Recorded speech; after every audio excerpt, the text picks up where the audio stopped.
I don't want to get too preachy, but I think it's important that we, with eyes wide open, understand what's happening in our country today.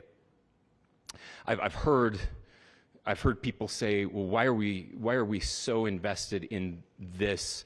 There's violence happening all across our country, and violence is tragic everywhere, and every life taken is a child of God who deserves our love and respect and dignity.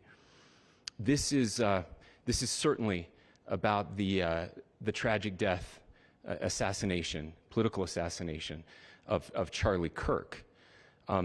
But it is also much bigger than an attack on an individual. It is an attack on all of us. It is an attack on the American experiment. It is an attack on our ideals.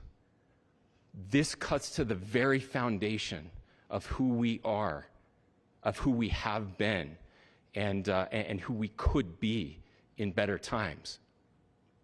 Political violence is different than any other type of violence for lots of different reasons. One, because in the very act that Charlie championed of expression, that freedom of expression that is enshrined in our founding documents, in having his life taken in that very act, makes it more difficult for people to feel like they can share their ideas, that they can speak freely.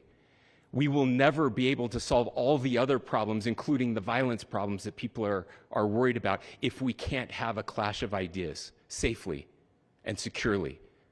Even, especially those ideas with which you disagree. That's why this matters so much. Over the last 48 hours, I have been as angry as I have ever been, as sad as I have ever been. And it was, as anger pushed me to the brink, it was actually Charlie's words that pulled me back. I'd like to share some of those. And specifically right now, if I could, I need to talk to the young people in our state, in my state, and all across the country. As President Trump reminded me, he said, you know who really loved Charlie? The youths. And he's right. Young people loved Charlie, and young people hated Charlie. And Charlie went into those places anyway. And these are the words that have helped me. Charlie said, when people stop talking, that's when you get violence. He said, the weak can never forgive. Forgiveness is the attribute of the strong. The only way out of the labyrinth of suffering is to forgive. Welcome without judgment, love without condition, forgive without limit. He said, always forgive your enemies. Nothing annoys them so much. A few months ago, I referenced this last night, Charlie posted to social media, when things are moving very fast and people are losing their minds, it's important to stay grounded.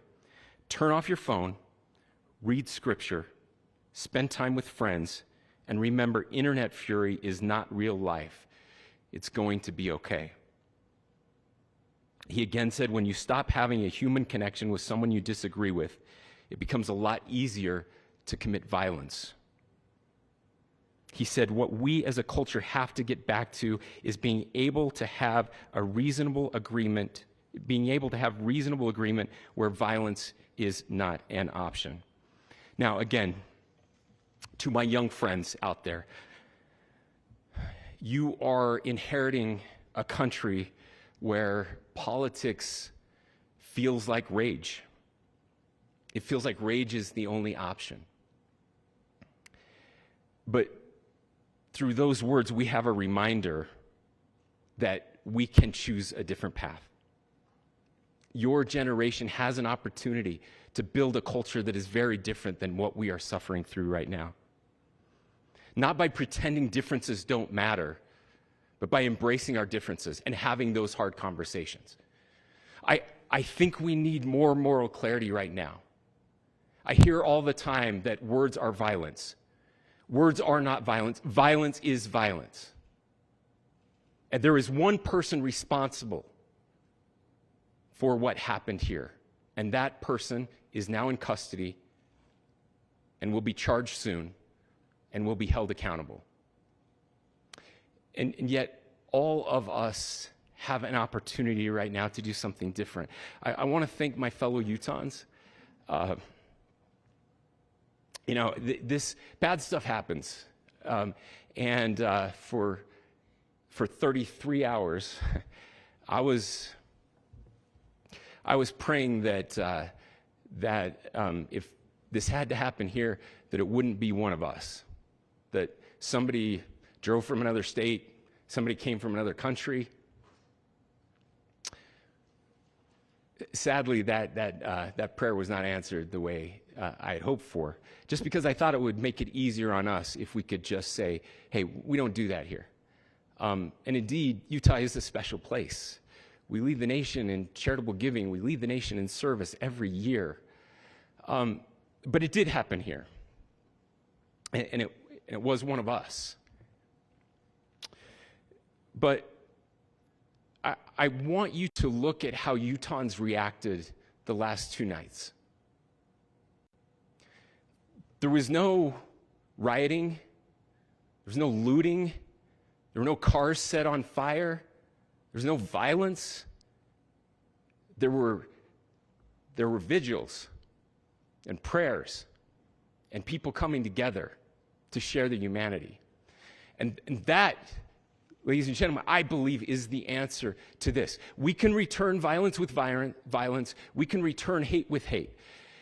And that's the problem with political violence, is it metastasizes.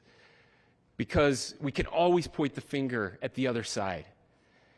And at some point, we have to find an off-ramp, or it's going to get much, much worse. But see, these are choices that we can make. History will dictate if this is a turning point for our country. But every single one of us gets to choose right now if this is a turning point for us. We get to make decisions. We have our agency. And I desperately call on every American, Republican, Democrat, liberal, progressive, conservative, MAGA, all of us to please, please, please follow what Charlie taught me. I'll just conclude with words I share often from a friend and author, Yuval Levin, who was asked if he was optimistic about our country. And he said, I'm not optimistic. He said, I hate optimism. Like, that sounds bad. But he said, optimism is a vice. It's this idea that good things are just going to happen. And he said, in the history of the world, good things have never just happened. He says, I'm not optimistic, but I am hopeful. And hope is the virtue that sits between the vices of optimism and pessimism. Hope is the idea that good things are going to happen because we can make them so. I still believe in our country. And I know Charlie Kirk believed in our country. I still believe that there is more good among us than evil. And I still believe that we can change the course of history. I'm hopeful because Americans can make it so.